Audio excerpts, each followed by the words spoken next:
Please ఈరోజు మనం చేస్తున్నాం వెజిటేబుల్ నూడిల్స్. వెజిటేబుల్ నూడిల్స్ చేయాలంటే మనకి ముఖ్యంగా కావాల్సినవి నూడిల్స్ అండి. నూడిల్స్ని మనం తీసుకొని ఒక బౌల్లో వాటర్ తీసుకొని అందులో కొంచెం ఆయిల్ వేసుకొని బాగా మరిగిన తర్వాత మనం తీసుకున్న నూడిల్స్ అనేది అందులో 70-80% కుక్ అయ్యేంత వరకు కూడా కుక్ చేసుకోవాలండి. అది కుకింగ్ పెట్టేసిన తర్వాత ఖాళీ ఉండకుండా ఈలోపు ఏదైతే వెజిటేబుల్ కావాలి కదండి మనకి, cabbage, carrot, beans, chillies, onions అన్నీ కూడా సన్నగా తురుముకొని పక్కన పెట్టుకోండి.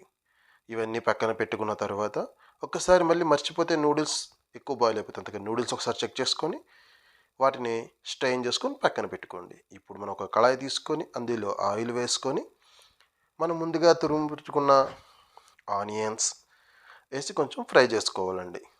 ఎందుకంటే ఆనియన్స్లో వాటర్ కంటెంట్ ఎక్కువ ఉంటుంది కాబట్టి ముందు ఆనియన్ వేసి కొంచెం ఫ్రై చేసుకున్న తర్వాత దానిలో మనం ఆల్రెడీ ముందే తురుము పెట్టుకున్నాం కదండి, క్యాబేజ్ ఉంది, క్యారెట్ ఉంది, బీన్స్ ఉంది, చిల్లీస్ ఉన్నాయి, అన్నీ కూడా వేసుకొని బాగా కొంచెం పచ్చివాసన పోయేలాగా ఫ్రై చేసుకోవాలండి. వాటిని అలా ఫ్రై వచ్చినప్పుడు అందులో పచ్చివాసన అనేది పోతుంది. కానీ వెజిటేబుల్ అంటే కొంచెం ఏదైనా బ్యాక్టీరియా ఉండే అవకాశం ఉంటుంది కాబట్టి అందులో కొంచెం పసుపు కూడా వేసుకొని మనం ఫ్రై చేసుకోవాలండి. పసుపు వేసుకోవడం వల్ల హెల్త్కి మంచిది. అదంటే యాంటీబయాటిక్గా పనిచేస్తుంది కాబట్టి ఎటువంటి హెల్త్ ఇష్యూస్ అనేది రాకుండా ఉంటాయండి. పసుపుతో పాటు సాల్ట్ వేసుకోవాలండి, కొంచెం కారం కూడా వేసుకొని బాగా కలుపుకొని పక్కన పెట్టుకోవాలండి. దాన్ని కలుపుతూ ఉండాలి చిన్న మంట మీద.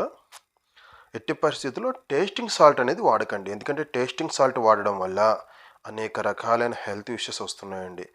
ముఖ్యంగా చెప్పాలంటే టేస్టింగ్ సాల్ట్ తినే వాళ్ళల్లో 90% మందికి పెరాలసిస్ అనేది పక్షవాతం అనేది వచ్చే అవకాశం ఉంటుందండి. పక్షవాతం అంటే కాళ్ళు చేతులు పడిపోతాయి కదండి, అది వచ్చే అవకాశం 90% ఉంటుందండి ఎక్కువగా టేస్టింగ్ సాల్ట్ వేసిన ఫుడ్ తినడం వల్ల. కాబట్టి టేస్టింగ్ సాల్ట్ అనేది అవాయిడ్ చేయండి, టేస్టింగ్ సాల్ట్ వేసుకోకండి. ఇప్పుడు ఇందులోనూ ఇది కొంచెం ఫ్రై అయిన తర్వాత చిల్లీ సాస్, కొంచెం సోయా సాస్ టేస్ట్కి సరిపడా మాత్రమే వేసుకోండి, ఎక్కువ వేసుకోకూడదు. టేస్ట్ మనం ఎంత తీసుకోవాలనుకుంటున్నామో దాని తగ్గట్టుగా వేసుకొని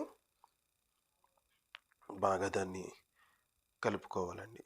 అలా కలుపుకున్న తర్వాత ఆల్రెడీ మనం 70-80% కుక్ చేసిన నూడిల్స్ ఉంటాయి కదండి, ఆ నూడిల్స్ అన్నీ తీసుకొచ్చి ఇందులో వేసి ఇంకా బ్యాలెన్స్ ఉంది కదా, ఇంకా 20% అనేది కుక్ అవ్వాల్సి ఉంటుంది కదా, ఆ 20-25% అనేది ఇప్పుడు ఇందులో ఫ్రై చేయడం వల్ల కుక్ అవుతుందండి. అది నూడిల్స్ అనేది ఇందులో వేసి అది మనం బాగా కుక్ చేసుకోవాలండి. అందులో ఇలా వీడియోలో చూపిస్తున్న విధంగా నూడిల్స్ అనేది వేసి కలుపుకోండి. ఎందుకంటే మనం ఆల్రెడీ కొంచెం ఆయిల్ వేసి ఉన్నాం కాబట్టి నూడిల్స్ అనేది విడిగా విడిపోతుందండి, అది ముద్దలాగా అయితే అవ్వదు. ఇప్పుడు కూడా ఇందులో కూడా ఆయిల్ ఉంటుంది కాబట్టి మిగతా 100% కూడా కుక్ అయిపోతుందండి. ఇప్పుడు తర్వాత దీన్ని ఒక సర్వింగ్ బౌల్లోకి తీసుకొని తినడానికి ముందు దీనికి మనం గార్నిష్ చేసుకోవచ్చు అండి. గార్నిష్ వచ్చి ఉల్లికాళ్ళు అంటారంటే ఉల్లిపాయ యొక్క చెట్లు ఉంటాయి కదండి, అవి చిన్నగా ముక్కల కింద కోసుకొని అది వేసుకోవచ్చు, లేదంటే కొత్తిమీర అన్న వేసుకొని మనం గార్నిష్ చేసుకోవచ్చు అండి. దీన్ని సర్వింగ్ బౌల్లో తీసుకొని తింటే టేస్ట్ సూపర్ ఉంటుందండి.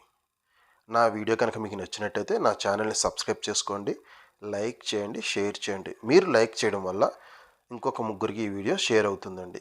నా ఛానల్ని సబ్స్క్రైబ్ చేసుకోండి, మీరు సపోర్ట్ చేయండి.